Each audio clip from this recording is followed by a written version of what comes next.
तापों को मिटाता है। अंदर बाहर तपन हमारे, तुम जानत हो जानन हारे। प्रभु इस दुनिया में कहीं भी हमको विश्राम नहीं मिल रहा है, कृपा करो। तो भगवान के नाम पहले हमने कहा था कि पाप के बाप हैं।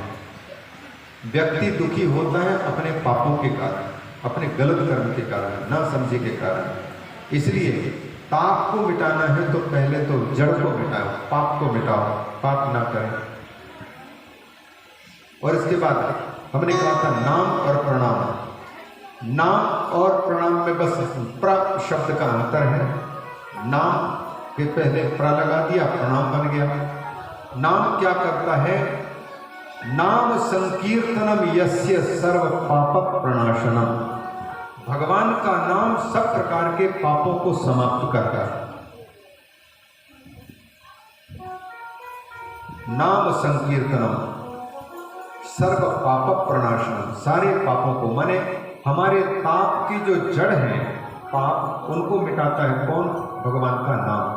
इसीलिए गुरु महाराज ने जो मंत्र दे दिया, जो नाम दे दिया, उस नाम का जो जितना अधिक जप करता जाएगा उतने ही उसके पाप का वजन कम होता जाएगा, पाप कम होते जाएंगे।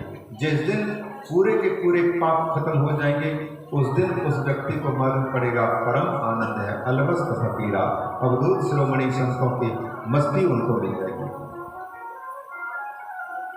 आनंद मिलता रहेगा। फिर तो पहले पाप की संख्या को रोकनी पड़ेगी। तो नाम संकीर्तनम यस्य सर्व पाप प्रणाशनम। और फिर प्रणाम क्या करता है? प्रणामो दुख शमनम।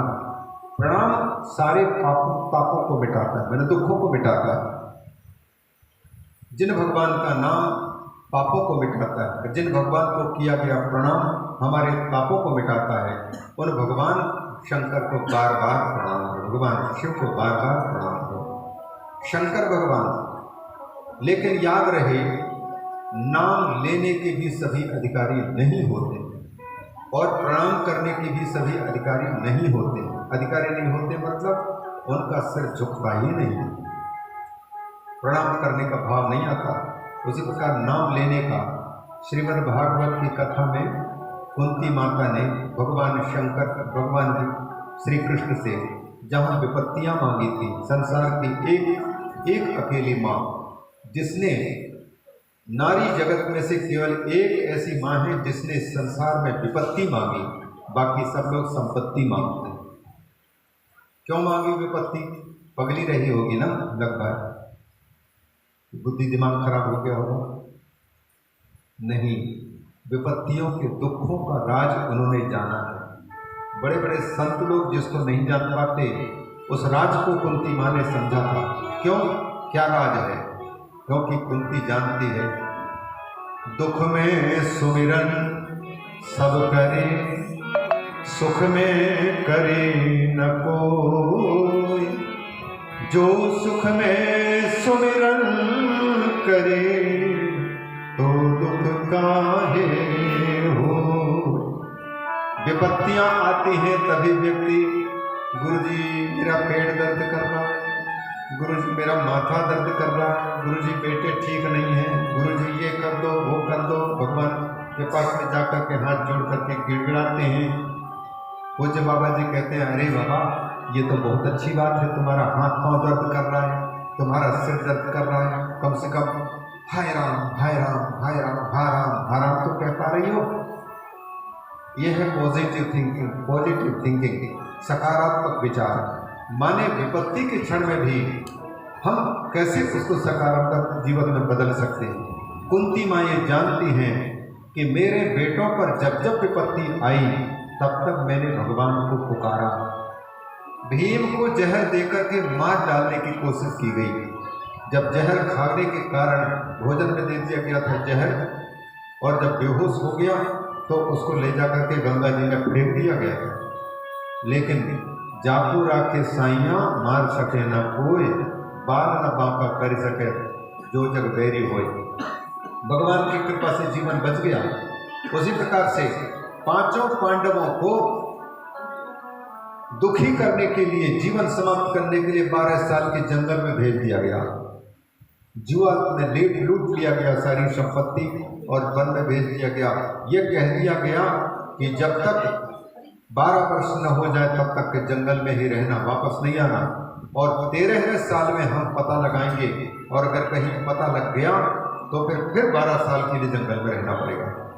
तो कितने वर्षों तक बार बार जंगल में भटकने के लिए मजबूर किया गया था। और द्रौपदी की साड़ी लूट छीन करके उसको नग्न करने की कोशिश की गई थी। लेकिन कुंती माँ ने सब समय तक प्रार्थना की, उनके बहू ने भगवान से प्रार्थना की, और तब आकर के भगवान ने उनकी रक्षा की। लाज बचाने वाले भगवान हैं, इसलिए जब विपत्तियां आती हैं तो भगवान को जो स्मरण करते हैं केवल उन्हीं को सफलता मिलती है। भगवान को छोड़ करके और संसार के दुखी लोगों से अगर उपाय पूछते हैं तो वो क्या सुख के क्या उपाय बता पाएंगे? दुख को दूर करने की, स्वयं भी दुख में फंसे पड़े हुए हैं। इसलिए कुंती माँ को यह पता है कि मैं जब जब पुकारी तब तक भगवान आकर के हमारे लाज बचाए, उनके दर्शन दिए। अतः दुख जब आता है तभी भगवान याद आते हैं। तो दुख हमारे लिए भगवान को याद कराने के लिए आते हैं, क्योंकि भगवान के पास में 2 प्रकार के सुई हैं। एक तो है अच्छे सुख देने वाली सुई, और एक दुख देने वाली सुई है। अनुकूलता की सुई और प्रतिकूलता की सुई। भगवान पहले तो अनुकूलता की सुई चुभाते हैं। अनुकूलता की सुई चुभाते मतलब बच्चे हो गए, इसके बाद फिर हमारी इच्छा हुई कि बच्चों की शादी हो जाए, शादी भी हो गई, और इसके बाद फिर बच्चों ने भी विचार किया कि हमारे बच्चे हो जाएं, तो बच्चे भी हो गए। महाराज हमारी नौकरी लग जाए, नौकरी लग गई। हमारी कंपनी चल जाए, जब कंपनी चलने लग गई। जो जो चाहा मनुष्य ने वो चीज़ भगवान ने दे दिया, और बिना मांगे आँख भी दे दिया, कान भी दे दिया, नाक भी दे दिया, हाथ भी दे दिया, पाँव भी दे दिया, बुद्धि भी दे दी, जिंदगी भी दे दी। लेकिन एक बार भी इन सब चीज़ों को देने वाले को, इस कृतज्ञ मनुष्य ने कभी भी भगवान को थैंक यू नहीं कहा। थैंक यू माय गॉड, अगर तुमने हमको आँख नहीं दी होते तो हम देख न पाते, अगर हमने को आपने कान न दिए होते तो हम सुन न पाते। कितनी चीज़ें दे रखी हैं, क्या कभी इसके लिए भगवान को ये कृतज्ञता ज्ञापित की है कि प्रभु आपकी बहुत बड़ी कृपा है। भगवान सब कुछ देते हैं, लेकिन भगवान को भूले रहते हैं हम, बल्कि उल्टा शिकायत करते हैं जो चीज़ की कमी होती है। तो भगवान पहले अनुकूल चीज़ें दे देते हैं, और भगवान को फिर भी जी भूल जाता है, तो फिर भगवान सोचते हैं ऐसे नहीं, ये तो भारत के या किसी भी देश के उन राजनेताओं की चाल चल रहे हैं जो पहले तो सबके सामने हाथ जोड़ते हैं कि भैया हम ये करेंगे वो करेंगे, 50 लोगों सैकड़ों हजारों के सामने हाथ जोड़ते हैं। इसके बाद जब कुर्सी मिल गई तो कुर्सी में बैठते इसी नींद लगती है कि फिर जिनके सामने हाथ जोड़े थे वो लोग 1000 बार हाथ जोड़ते हैं, फिर भी उनकी नींद नहीं खुलती है। ऐसी स्थिति हो जाती है। तो भगवान देखते पहले सुई अनुकूलता के सुई चुभाते हैं। जो चाहा व्यक्ति ने वो सब कुछ दिया है। भगवान के भजन करने के लिए, मुक्ति साधन के लिए क्या चीज़ की कमी है, लेकिन फिर भी शिकायत हम करते जाते हैं और हम संतुष्ट नहीं हो पाते। भगवान को जब जिंदगी देने वाले को जब जिंदगी जीने वाले लोग भूल जाते हैं तो भगवान सोचते हैं जरा दूसरे सुई का उपयोग करके देखो। तो कभी पुत्र को खत्म कर दिया, तो पत्नी को छीन ली, कभी व्यापार बंद करवा दिया, तो कभी जो है ये संपत्ति जुड़ गई। जो जो अत्यंत प्रिय वस्तु हैं उन वस्तुओं को भगवान स्वयं इसलिए किनारे करते हैं। श्रीमद् भागवत महापुराण होता ना तो विस्तार से और सुनाते हैं। भगवान स्वयं अपने मुख से कहते हैं जिस पर मैं अतिशय कृपा करना चाहता हूँ, तो जिस पर कृपा करना चाहता हूँ उसको सारी संपत्तियों से, सारे घर वालों से बिल्कुल अलग करके रख देता हूँ, संपत्ति से हीन करके रख देता हूँ, पद प्रतिष्ठा से हीन करके रख देता। जिस चीज को पाकर के ये मुझे भूला है उन सारी चीजों को छीन लेता हूँ। ये मेरी कृपा करने का तरीका है।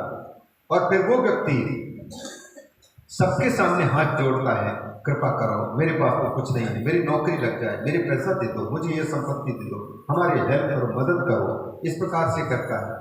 और जिनके सामने करता है, मांग हाथ फैलाता है, उन व्यक्ति के चित्त में भगवान ऐसी भावना भर देते हैं कि भैया अगर इसको दे देंगे तो हम कैसे चलाएंगे, तो कंजूसी नाम की चीज उसको दे देते हैं, कोई साथ नहीं देता।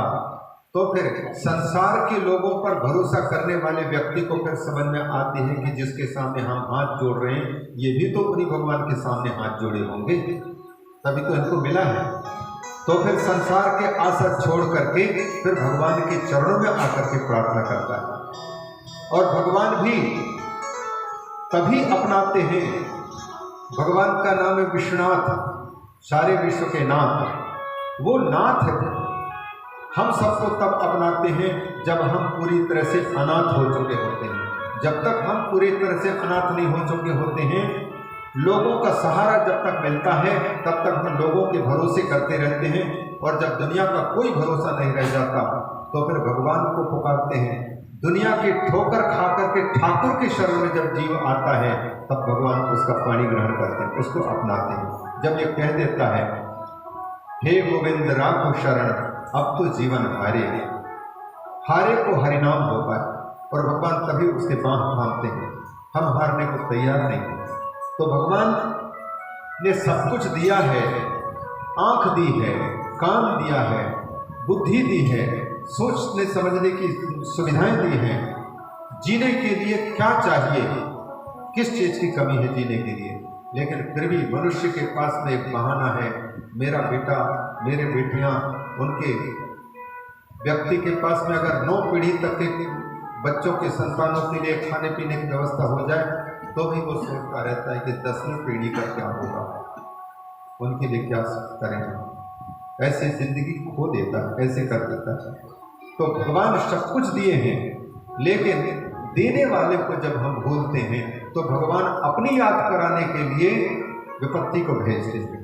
यद्यपि देने दी गई जो वस्तु है वो भी भगवान को याद करने के लिए देते हैं, लेकिन सुख में व्यक्ति भगवान को याद नहीं कर पाता, दुख में ही याद करता है। इसलिए जो लोग समझे हैं दुख के रहस्य को, वे लोग तो वो कहते हैं कि जो जिस विपत्ति को पाकर के हम भगवान के शरण में चले जाएं और भगवान के भजन पूजन करने लग जाएं, वही विपत्ति हमको दो। कबीरदास जी कहते हैं सुख के माथे सिल पड़े, सुख के माथे सिल पड़े,